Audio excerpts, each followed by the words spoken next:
Thank you for joining us. My name is Riley Peronto. I'm the Director of Product Marketing here at Edge Delta, and I'm joined by David Wynn. David, do you want to introduce yourself?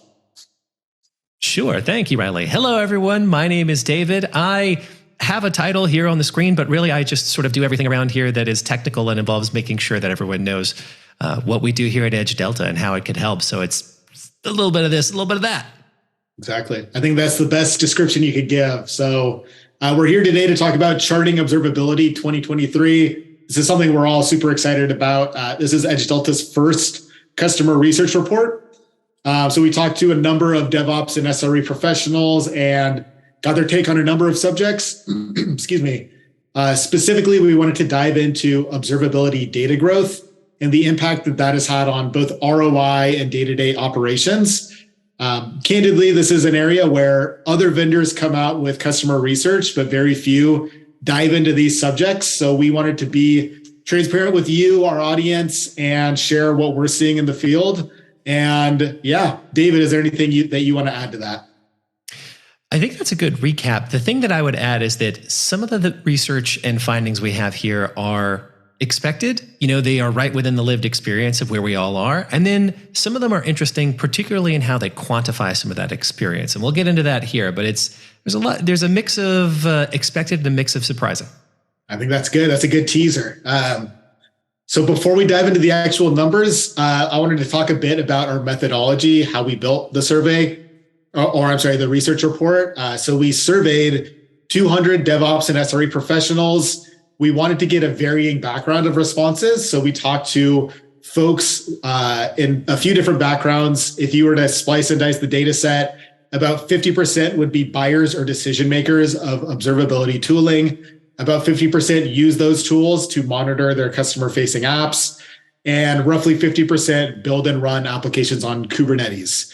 A large portion of our customers are using Kubernetes, and that can have a big impact on data growth. So we wanted to make sure we captured some findings from that group as well. But with that, let's get to the exciting stuff. So we have some research to share with you, some findings. The first area was log data growth itself. We see a lot of content and discussions, and even when we engage customers, people refer to data growth as this exponential thing, but very few put like a hard concrete number behind that.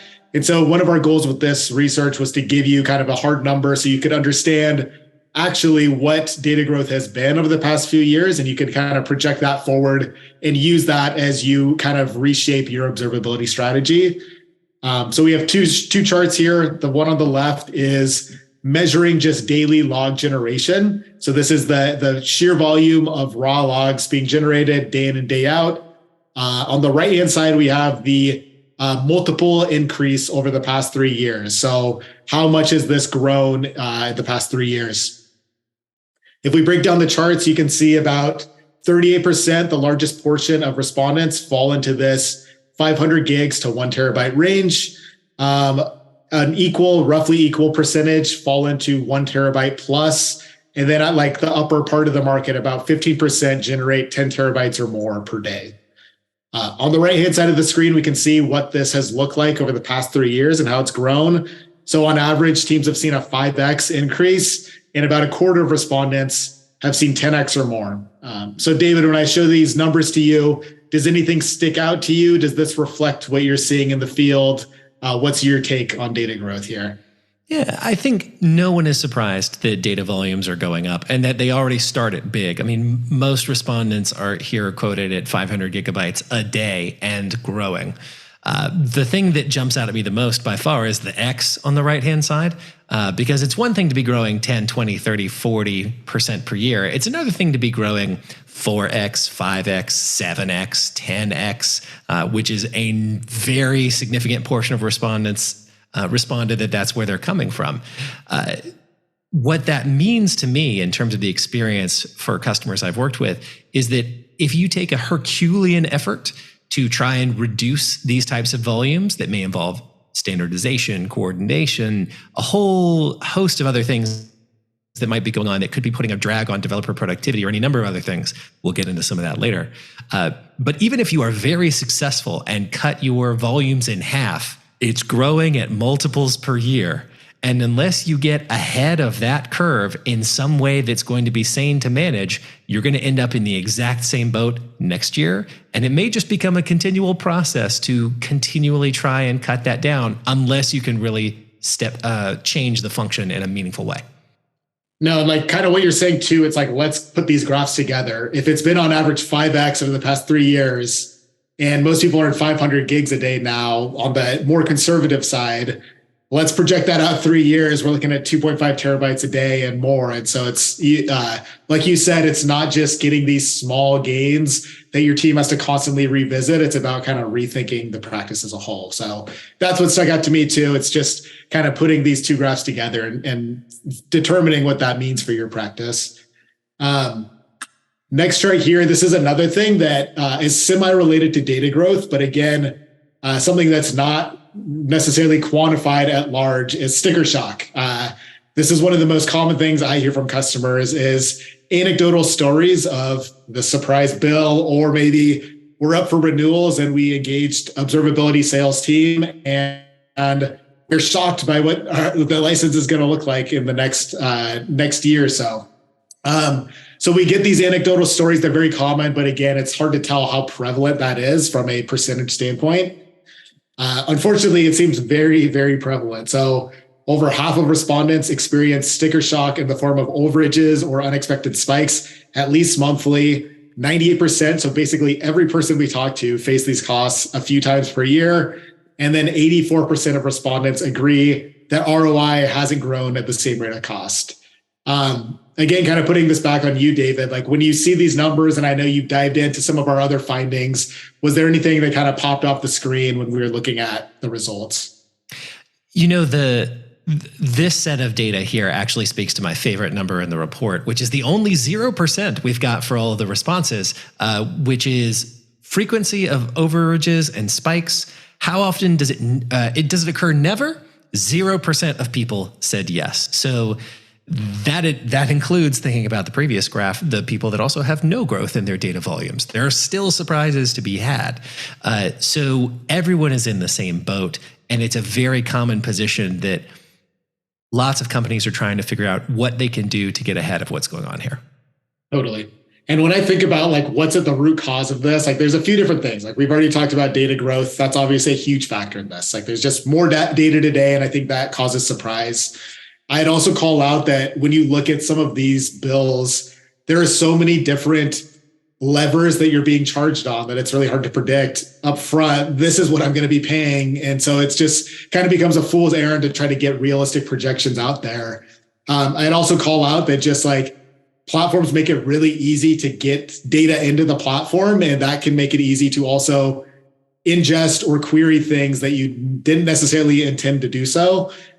Is there anything else that you'd call out as just kind of like factors that lead to this large of numbers across the industry? No, you've got a great point there, which is to say that the more features your observability platform has, and the more that gets baked into the pricing, the more leverage and control you have over the precision of how you use the tool, at the expense of potentially overfitting or underfitting some of your expectations. And for some of those features, it only takes a relatively small margin in terms of shifting the magnitude one way or the other for you to really miss the mark in terms of what you expected. So it's a cat and mouse game of how much am I doing? How much do I think I'm getting out of it? And how much can I invest in understanding the patchwork quilt of usage and pricing that may go along with that? Totally. No, I think that's a great summary.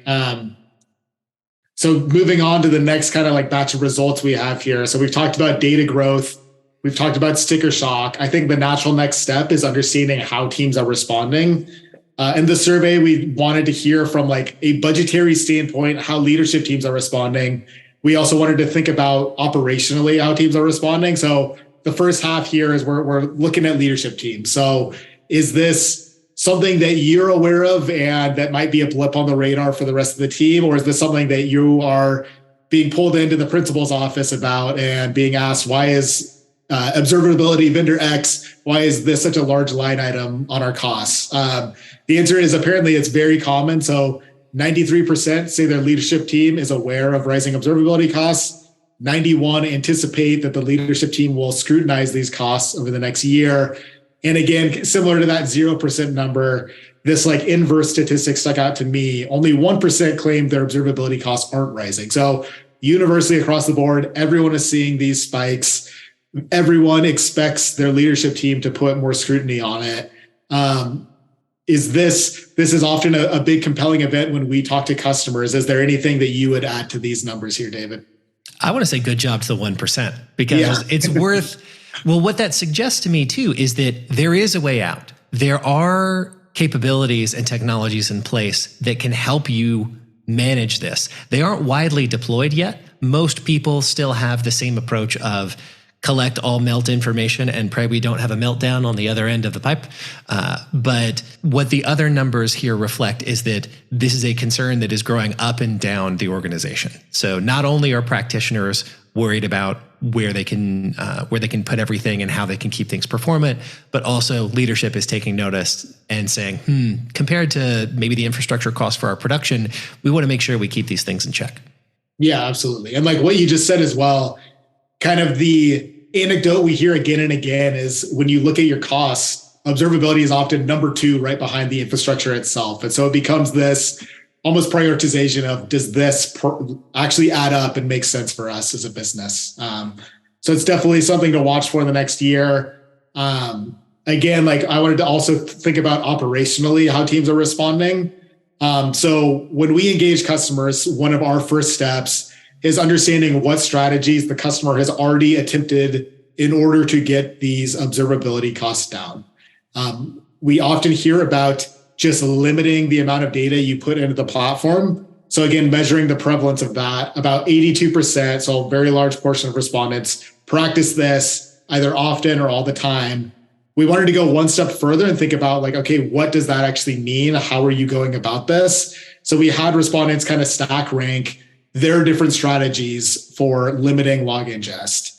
The most common one, so sorry to clarify, people selected multiple or voiced multiple strategies. So if you're wondering why this doesn't add up to 100, it's because you might be doing 3 of these things or 5 of these things on the right-hand side. The most common is just dropping data by perceived value or by how we use that data.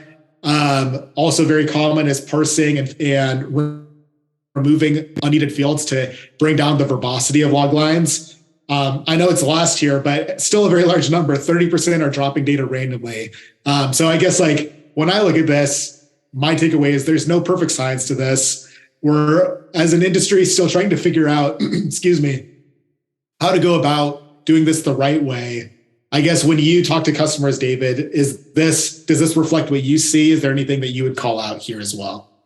Yeah, I think this is actually a pretty good representation of some of the big rocks that you can think about tackling if your tools are very coarse. So when you're going by business function or by entire classification or by source, even source of data can be a real mixed bag of stuff that's valuable and stuff that's not, and make for really tough decisions around, do we include this or not?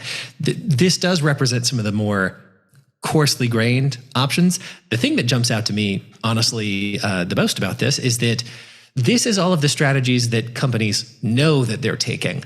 And I say that because we went into a proof of concept with a customer a while ago. And one of the things that came out of that is Edge Delta was accused of duplicating data that was coming into the system, which is obviously a big deal. We dug into it. We made sure that we were making sure that point A was going to point B. And when we flipped it around and we're looking at other people in the POC, we found that those people were silently dropping the data and just not making it to the other end, which led to a whole different projection around how much data was actually in play and what was actually being captured and what wasn't. So these are just the strategies that companies are knowingly taking, assuming that all their infrastructure is otherwise up to the cost or up to the challenge of meeting the scale. No, I think that's a great call out. The other thing just to spell out too is, let's say you're doing the things you know, and you're doing that 100% across the board. You're still making a trade-off of, I think I'm not going to need this data in the future, but there's no way to know for sure if that's actually the case. So you're increasing risk, you're creating blind spots. Is this natural kind of trade-off you have to make as data continues to grow and costs kind of grow with it. So no perfect science. Even within that, you're going to be dropping data that you're not aware of, very likely. And even if you're doing it 100% in your control, you're still making trade-offs and creating blind spots. Never mind, there are some environments where the regulatory framework doesn't allow for these types of strategies. It's like dev null is not an option. So Totally. What can we do in that case? Totally. No, it's a great call out. Those were the findings we wanted to share with you today. We have a bunch more research in the full report. I highly encourage you to go check it out on edgedelta.com. Kind of recapping our takeaways here. So hidden costs, sticker shock. This is now the norm in observability. So nearly everyone we talk to, 98%, experience sticker shock at least a few times a year. The ROI of observability as a result of this sticker shock and growing data is becoming increasingly unclear and muddy. So 84% voiced that the ROI just wasn't moving at the same pace as data growth.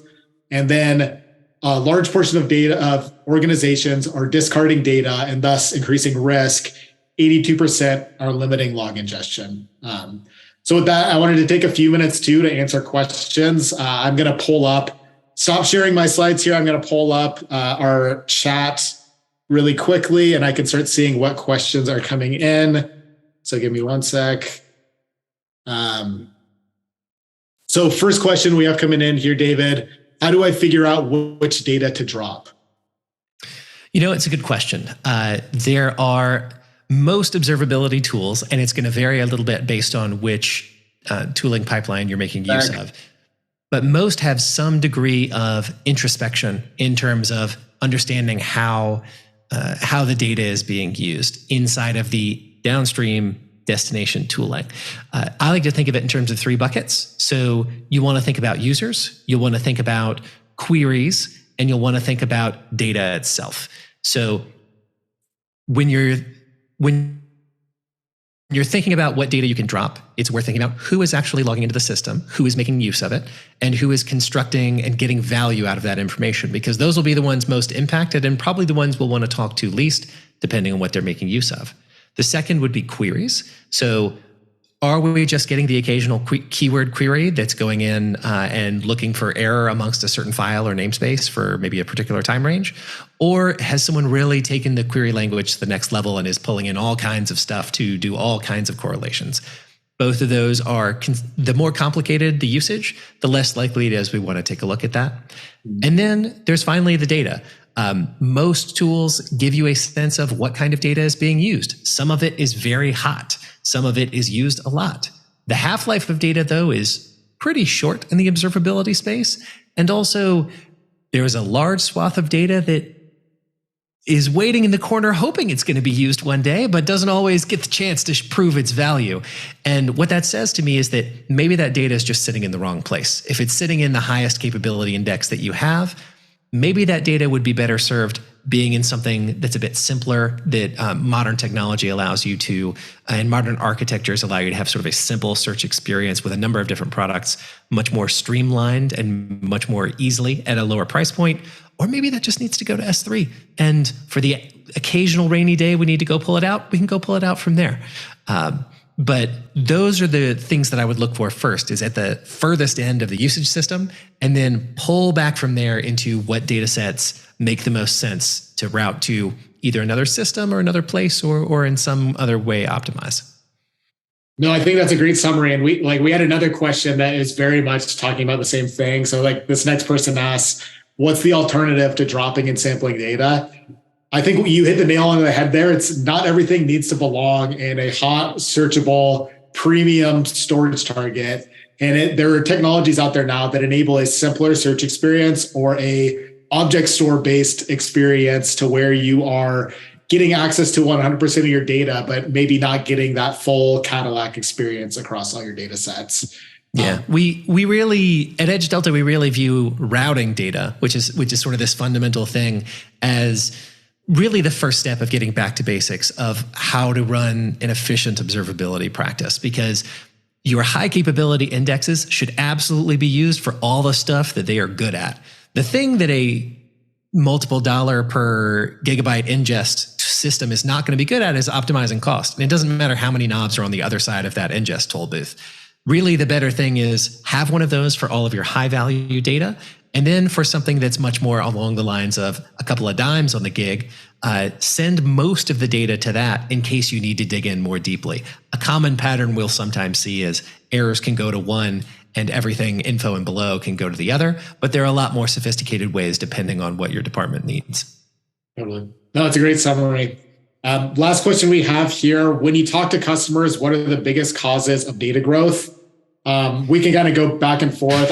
One I would call out is just like I mentioned it at the top of the call, but as you move to Kubernetes, you're taking one big monolith and breaking it up into interoperable services. Those services communicate with one another, and that just creates a lot more data than before. Like there's many other causes, David. What's one that sticks out to you? I would tag along to the Kubernetes one and talk about sort of a minimum overhead of when you break things apart into a new service, they all have their own standards for handling with golden signals and metrics and logs and things. And you didn't necessarily have to replicate that when they were just two functions in the same monolith, though you could. It certainly could be that way. But there's what causes data to grow? I mean, what causes time to move forward? That just seems to be the only thing that it does. There's up and there's to the right. And that's the way that data volumes go. It goes hand in hand with complexity. It goes hand in hand with trying to have a better understanding of what our systems are doing. And it goes hand in hand with the fact that there's just more. There's always more. If we're all going to get more usage out of our platforms, if we're all going to get more customers, if we're all going to get more done, then the machines are going to diligently do that and write it down when they do. So it just tends to go up and to the right. No, that's great. I couldn't have said it better myself. So I'm going to share my slides one more time just to plug our report once more. So give me one sec here. So once again, Charting Observability is out now. It's been out for a few days now. If you go to edgedelta.com, you can't miss it. We've got it promoted in a few spots. This is entirely ungated. We want you to get the research in your hand. So no strings attached. Go to edgedelta.com and see the report for yourself. And until next time, we appreciate your time today. And if you have any questions or any feedback, as always, feel free to reach out. But thank you again for attending. David, any final thoughts from you? This was a very serious recap of some very serious research. If you like some more off-the-wall stuff, we have a number of videos on our website and YouTube page that have a more creative exploration into observability. Like I did one around how observability is like peeling an orange, which is sort of my white whale to find the best way to peel an orange. So if you want something more lighthearted, we've got a bunch of that too. But this is the meat and potatoes that we're here to bring you. I love it. All right. Thank you again for joining, and we'll see you next time. Take care, everyone.